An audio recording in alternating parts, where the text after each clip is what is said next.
7 सितंबर साल 2008 को गोरखपुर मंदिर से 40 गाड़ियों का काफिला निकला, जिसमें 7वें नंबर की लाल गाड़ी में सवार थे मौजूदा मुख्यमंत्री और तत्कालीन बीजेपी सांसद योगी आदित्यनाथ।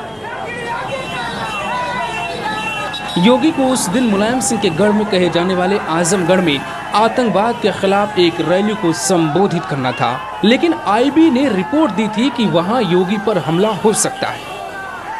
योगी आदित्यनाथ कहां डरने वाले थे, वो आजमगढ़ के लिए बेखौफ निकल पड़े।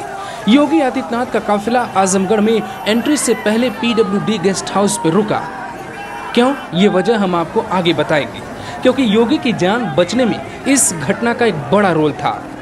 उससे पहले आप जानिए कि इसके बाद क्या होने वाला था, जिसकी कोई कल्पना भी नहीं कर पा रहा था।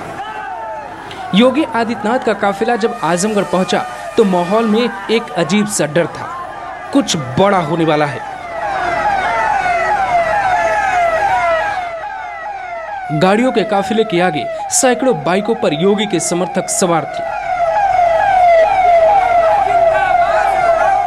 और नारा गूंज रहा था, पूर्वांचल में रहना है तो योगी योगी कहना है। और जय श्री राम का नारा लगाते योगी के समर्थक तेजी से आगे की तरफ बढ़ रहे थे। करीब 1 बजे योगी का काफिला तकिया मोहल्ले से गुजर रहा था, तभी एक पत्थर काफिले की 7वीं गाड़ी पर आकर लगा, जिसमें योगी आदित्यनाथ गोरखपुर से बैठकर निकले थे। इसके बाद तो चारों तरफ से पत्थरों की बरसात शुरू हो गई। देखते ही देखते गाड़ी पर पेट्रोल बम से हमला होने लगा। हमले से साफ था कि यह पूर्व नियोजित हमला था, जिसकी अच्छे से योजना बनाई गई। इस हमले में योगी के समर्थक तितर बितर हो गए और काफिला 2 हिस्सों में बंट गया। अब हमलावर इकट्ठा हो गए और अल्लाह अकबर के नारे लगाने लगे। हमलावरों ने योगी के काफिले के वाहन को घेर लिए और योगी आदित्यनाथ को ढूंढने लगे, लेकिन जब योगी हमलावरों को नहीं मिले तो वो उग्र हो गए। जब योगी समर्थक संभले तो सब यही सवाल कर रहे थे, योगी कहाँ है? हमले की खबर मिलते ही हड़कंप मच गया। आसपास के थानों में पुलिस भेजी गई। तत्कालीन सीओ शैलेंद्र श्रीवास्तव ने जवाबी कार्रवाई के आदेश दिए, जिसमें एक शख्स मारा गया।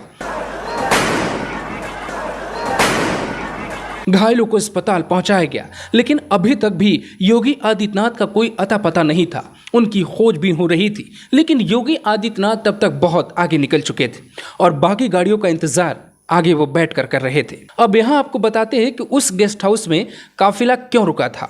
दरअसल ये बात उनके विरोधियों को पता थी कि योगी आदित्यनाथ 7वें नंबर की लाल गाड़ी में सवार है, इसीलिए उनके समर्थकों ने पीडब्ल्यूडी रेस्ट हाउस में काफिला रोका और योगी को सबसे पहली वाली गाड़ी में शिफ्ट कर दिया।